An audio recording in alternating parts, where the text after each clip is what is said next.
সংযুক্ত আরব আমিরাত থেকে বাংলাদেশে পাঠানো রেমিটেন্স অর্থনীতির অন্যতম মূল চালিকা শক্তি, কিন্তু বর্তমানে সেখানে বসবাসরত প্রবাসী বাংলাদেশিরা এক কঠিন সংকটময় পরিস্থিতির সম্মুখীন হচ্ছেন। এই সমস্যা থেকে উত্তরণের জন্য বাংলাদেশ সরকারের দ্রুত হস্তক্ষেপ কামনা করেছেন প্রবাসীরা। প্রিমি ওয়ার্ড্রোব, গুছিয়ে ফেলুন জীবনটাকে।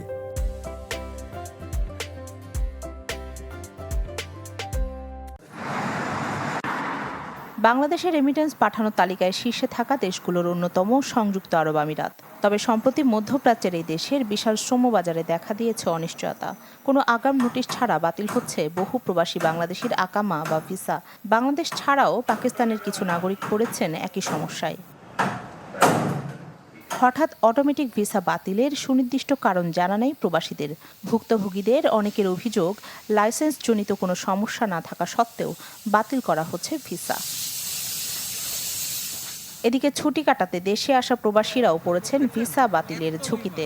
নির্ধারিত সময় শেষ হওয়ার আগেই তড়িঘড়ি করে আমিরাতে ফিরতে চাইলেও আকাশচুম্বী এয়ারলাইন্স টিকিটের দামের কাছে জিম্মি হয়ে পড়েছেন অনেকে।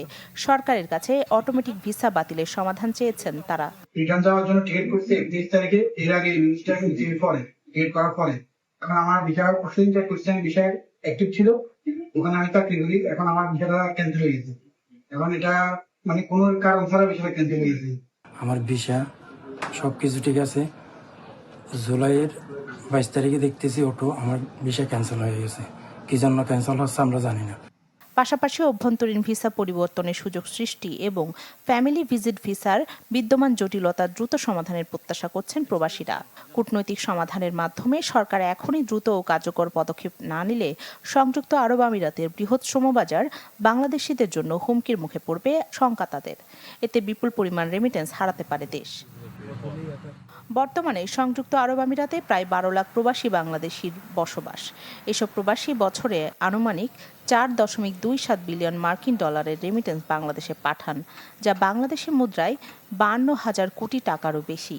এই আয় দেশে আসা মোট রেমিটেন্সের প্রায় 13.06%। Desk report, channel 24।